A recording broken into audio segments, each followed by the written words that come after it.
Good morning. This is the Eager Beaver Show. You are listening to a True North Eager Beaver Media Incorporated podcast.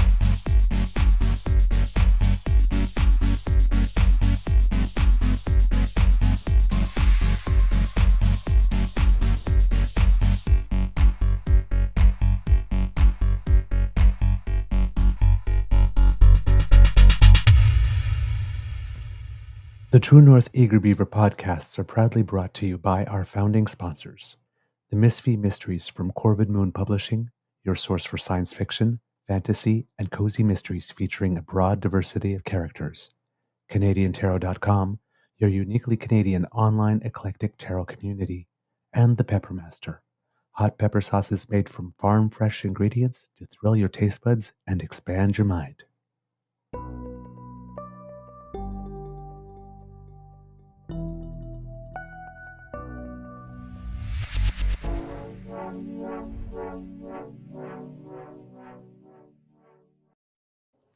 Well, good afternoon and hello, kids and cubs, and welcome to season 5. And I am going to guess episode number 789 of the Daily Beaver, not exactly morning show today, afternoon show today. But hey, I'm here. I got a story for you.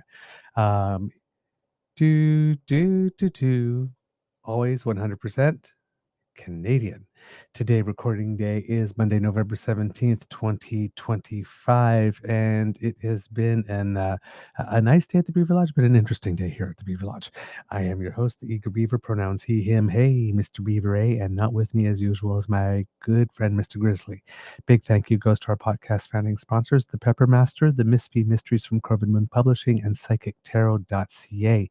I'm just doing a quick hit for you today because I was not able to do a morning show. I apologize for that, but I have a very good explanation. I literally did not have access to my computer or my telephone this morning in order to be able to produce a show, because it seems that yesterday night, after something like 20 hours of rehearsal, within the space of about 36, I was very, very, very tired and left the theater without my keys. So I actually locked myself out of the house. Yep. So that's why there was not a show this morning. Eh, I was very, very, very, very tired. So tired even that when I got home and then I realized I didn't have them, it was like, oh no. And of course, no keys, no phone, no wallet. Right. Uh, so, you know, it was very amazing how quickly I resigned. I was resigned to the fact, well, this is my situation. I better do something about it when I can and stop mourning the fact, because there's no way I'm getting my keys back tonight. We left the school something like, or the theater actually, maybe like 5 or 10 minutes before we absolutely had to. Doors had to be locked because there are people there getting paid, and it's overtime after a certain hour. So, and we are a community group. So yeah, in the rush to sort of get out, um, I forgot the bag, and there was clearly no way that I was going to be able to retrieve it that night because the doors were already locked, and I was at least 15-20 minute cab ride away, hour bus ride away. So yeah, I had to make the best of a bad situation, and I did, and retrieved the keys this morning and everything else. Went to my curling match. We won, by the way. Boom. And coming over here, took a little nap, and here, just doing a quick hit for you this afternoon, so that we have something, because the budget vote today is at 6:45 p.m. Eastern Time, and that's the big news. So I just wanted to give you a little bit what I had found out prior to this as a quick hit. And there is a bit of breaking news. So just so happens. Um, at the moment, the one thing you need to understand when it's going to come to counting these votes is right. We have 343 elected MPs, but remember, one of them is the speaker. So it's really 342 votes. So 171 is the magic number. Now, the Liberals have 170 MPs with Chris D'Entremont. Of course, one is the speaker, so that puts their number at 169. No. Uh, Matt Genereux, the Conservative MP who resigned, abstained on the first two votes on the block motion and the Conservative sub amendment to the motion. If it is suspected he would abstain again today. If that is indeed the case, that would put the Liberals at 170. So they would need one more, assuming that.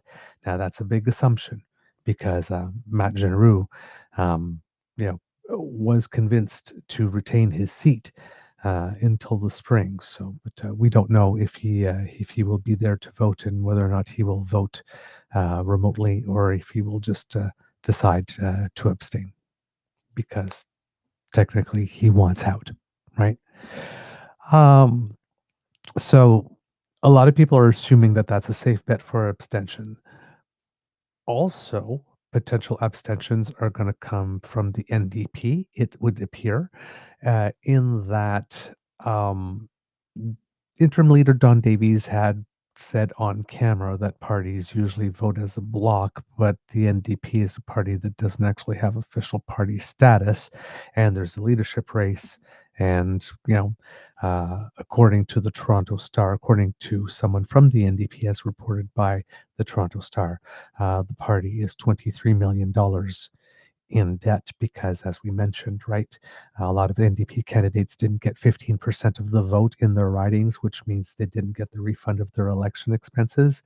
And within the NDP, at one point, I think was under Mr. Singh, he had changed it so that those MP reimbursements, rather than going back to the riding associations, the EDAs, electric district associations, I believe, they went to the head office to help cover the debt because the NDP owns their headquarters and they usually borrow against their equity to run their election campaigns and then pay it back. And this is a move that has caused a bit of consternation within the party. There's been a lot of move from more active EDAs to have those funds go back to the electoral district associations and not the federal party at headquarters. So that's going to be an issue for whatever next leader comes along to resolve at some point. But in this sense, the caucus is a little split.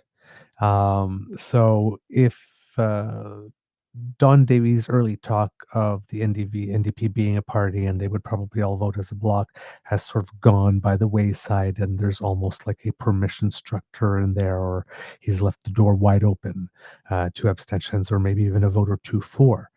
Heather McPherson, who is the MP who is in the leadership race, is probably, I believe, is on the record as saying she will vote against. Of course, that makes sense for her strategically. But there is word on the tweet that Gord Johns and potentially the interim leader, Don Davies himself, could be abstentions for the NDP. So you'll want to keep your eyes open for that when the vote comes. Gord Johns is the MP, the Member of Parliament for Courtenay Alberni. And I believe Don Davies is also British Columbia MP, if I am not mistaken. Vancouver Kingsway. Yes, there you go. So those are some places. There's also word on the tweet is that remember that article we read about conservatives fraternizing with people from other parties and that being frowned upon. It would appear that the MP for the Timmins area, where that mine was just announced in Ontario as part of the second series of 6 major projects. It appears that that MP, who's a Conservative MP, was at the announcement that Tim Hodgson did on that day. If you remember on the show, we said that the Prime Minister would be talking about the special projects, those projects of importance, and then there would be simultaneous announcements out of Montreal and Toronto. Dominique Leblanc was in Montreal for the Nouveau Monde graphite mine, and the Minister Hodgson, I think, who was the Minister of Energy, I believe. A couple of other things too, if I'm not mistaken here. I'll just take a little look at that. Minister of Energy and Natural Resources was there for the mine in Ontario. And I can't remember the name of it off the top of my head. So I will hopefully be able to draw it up here. The Crawford Project, so the second, I believe, largest nickel mine of the sort, I believe it is. If I remember what Prime Minister Carney was saying when he made the announcement. So yeah, this would be a big deal. So it would seem that that MP was there, and that could be a vote. It seems that there was some moves to also try to maybe sweeten the pot for some Bloc Québécois MPs. There's a lot of talk about developing the port of Saguenay, and and that MP there is Bloc.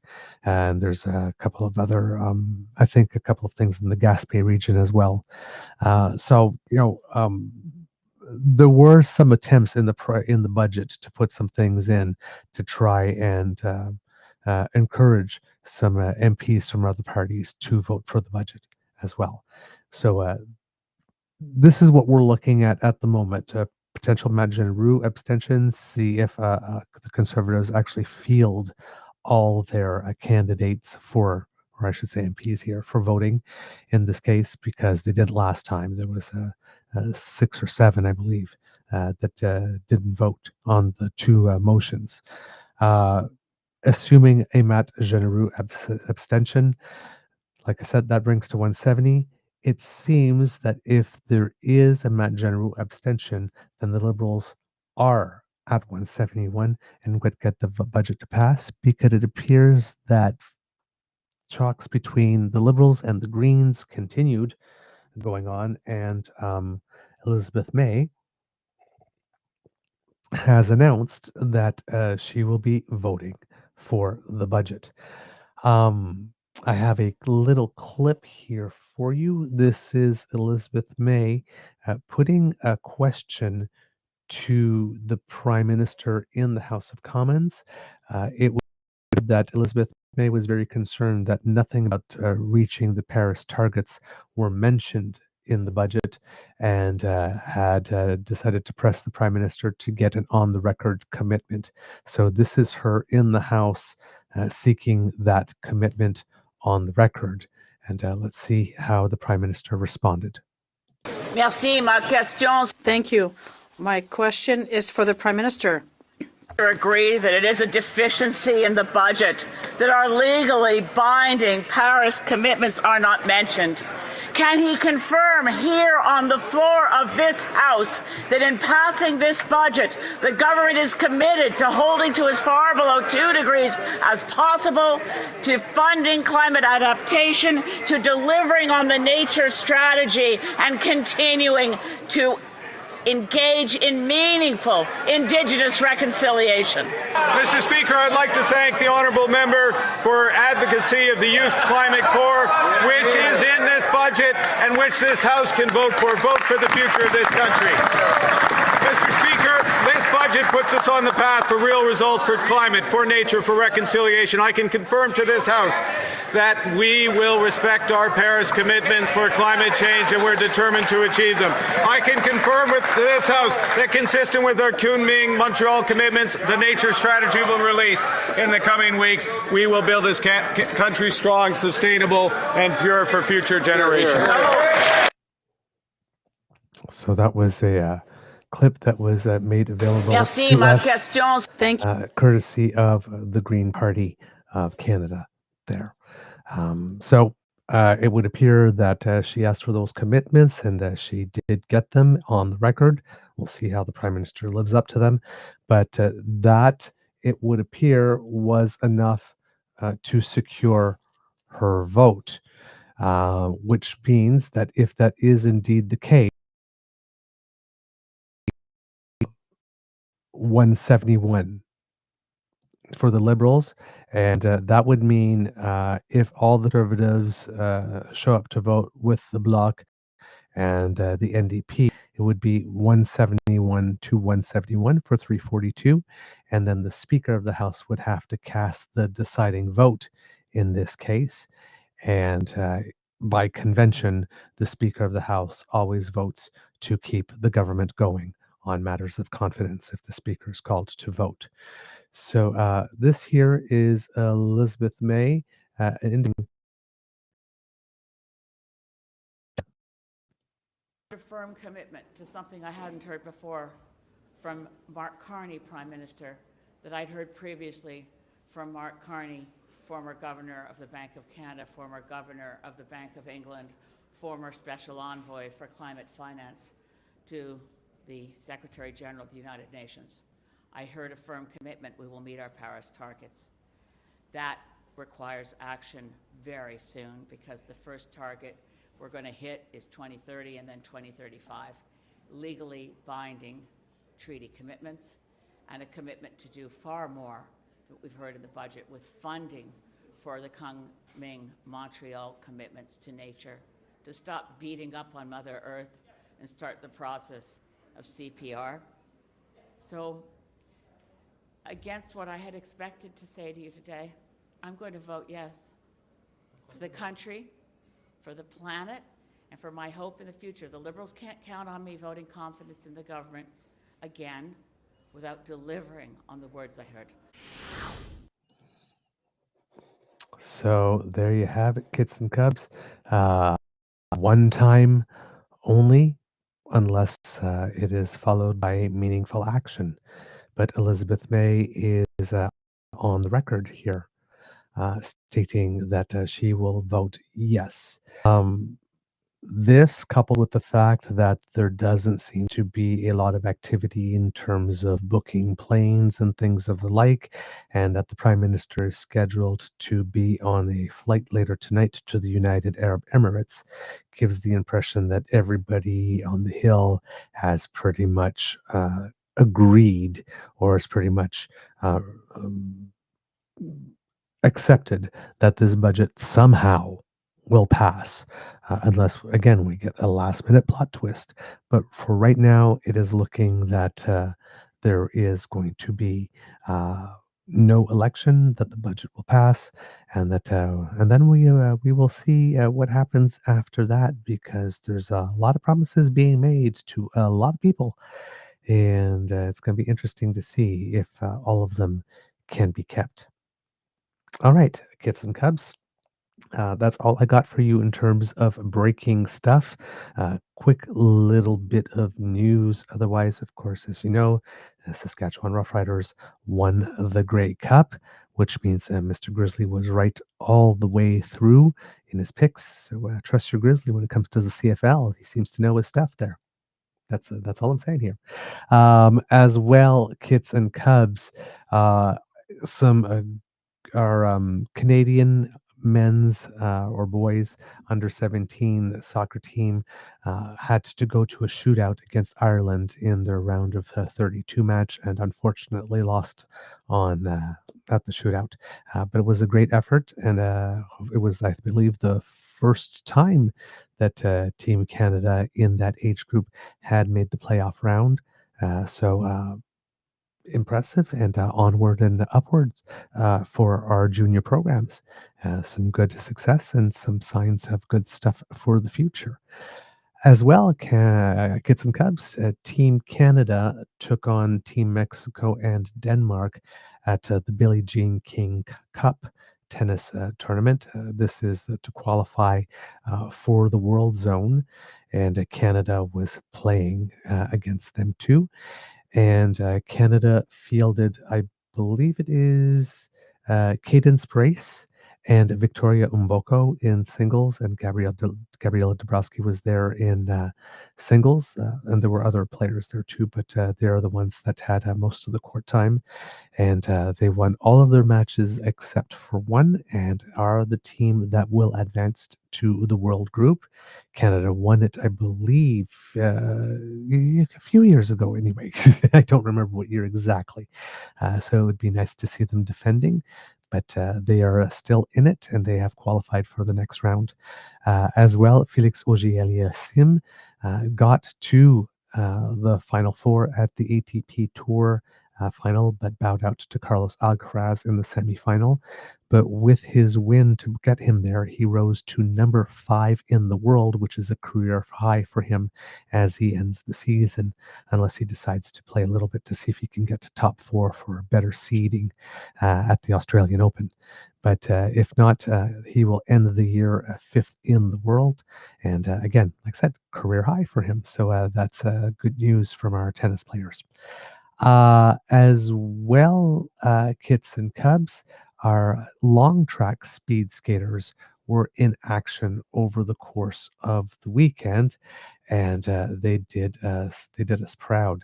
The season opener of the International Skating Union World Cup Speed Skating Series had Valérie Maltais deliver an outstanding performance, earning silver in the 3,000 meters, the mass start, and the team pursuit alongside Isabelle Weideman and Ivani Blondet. Beatrice Lamarche, a new name for us, claimed bronze in the women's 1,000 meters, marking her first individual World Cup medal. That's a good sign going into an Olympic season.